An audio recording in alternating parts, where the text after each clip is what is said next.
Good afternoon, everyone. Thank you for coming to the second airing of the Against the Grain or Reading the Grain podcast, part of the Awesemo Golf podcast series, a three-part series that covers all the different topics in short increments rather than one long, boring one where you got to listen to my voice for an hour straight. I don't even want to listen to my voice for an hour straight or longer, so I highly doubt you guys want to.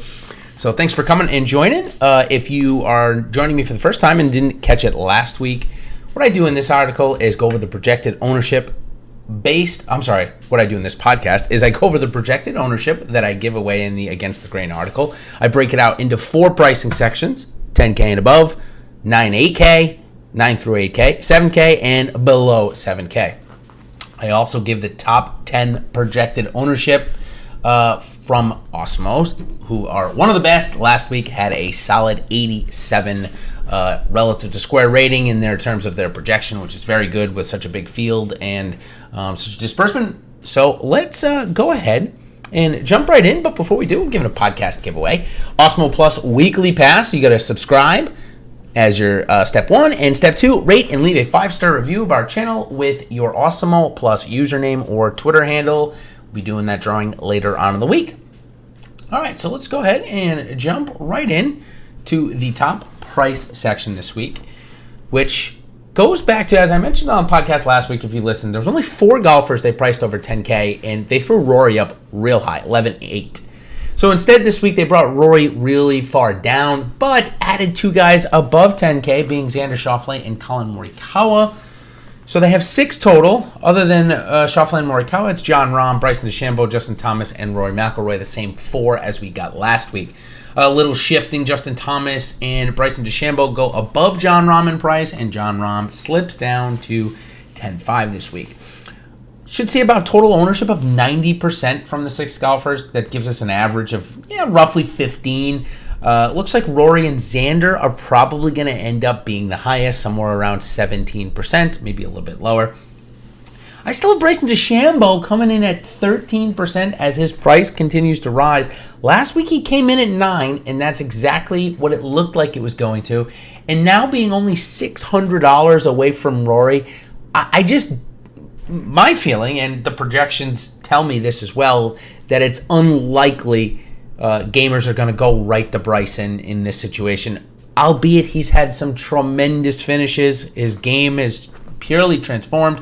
It'll be interesting to see his bomber strategy go off at Harbor Town. Let's see if it works or not.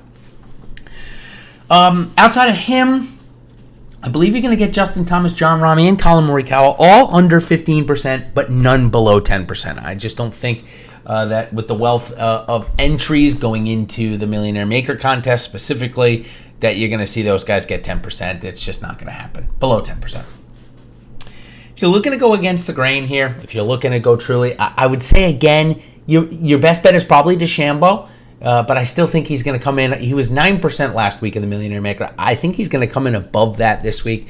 So it is relatively hard to go out and say, unless you want to go 30 or 40% of one of these guys, which of course, you can get 3x the field on any of them by going 40%, I guess is what I'm trying to say. I don't think any of them come in the 20%.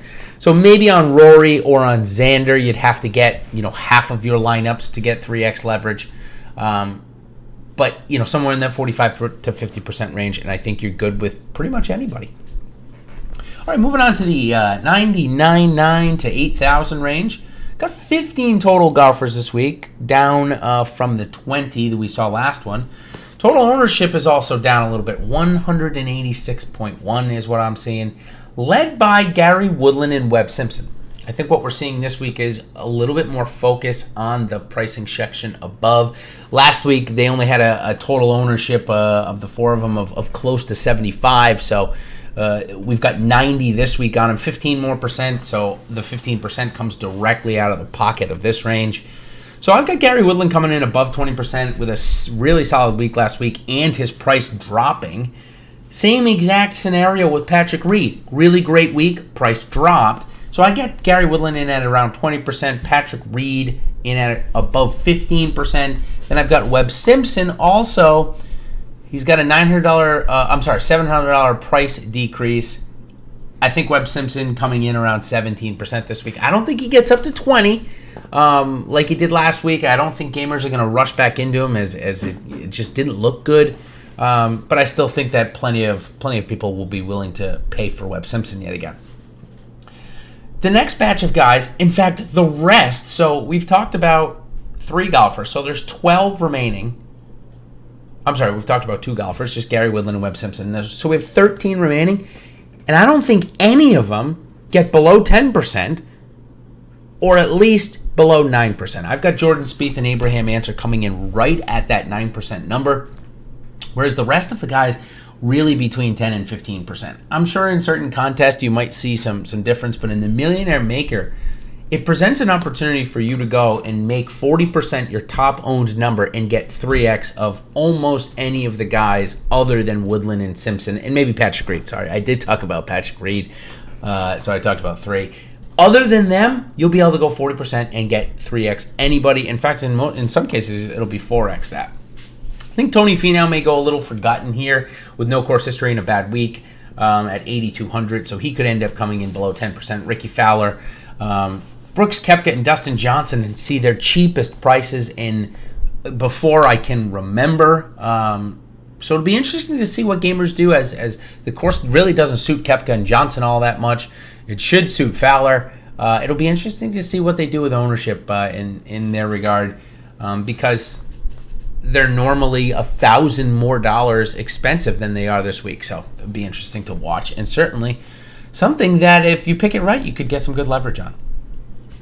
All right, let's move down to the 7K range, where this week we've got 43 golfers with a total ownership of 240%.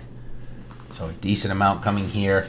Last week we saw something similar where I had projected of Ryan Palmer being one of the highest owned in the group, but not getting much above 10%. He ended up coming in at 17 to 18% in the Millionaire Maker. I think Corey Connors is going to have the exact same thing happen to him this week. Projected at around 10. I think he and Ian Poulter come in around 15%. Kevin Kisner, Matthew Fitzpatrick, Bubba Watson coming off a great week. Byung-Hyun Ahn and Brandon Grace, I all suspect to be around 10%.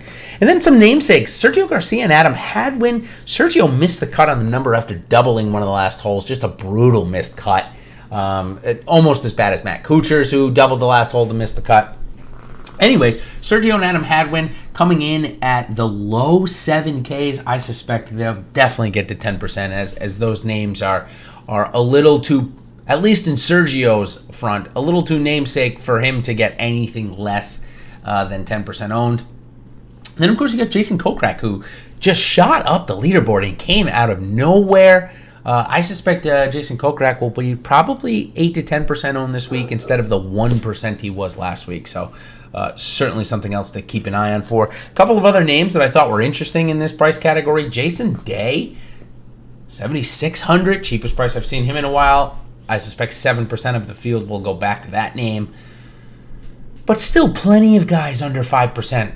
Luke List, who won last week on the Korn Ferry Tour, likely to be under 5% owned. Max Homa missed cut last week.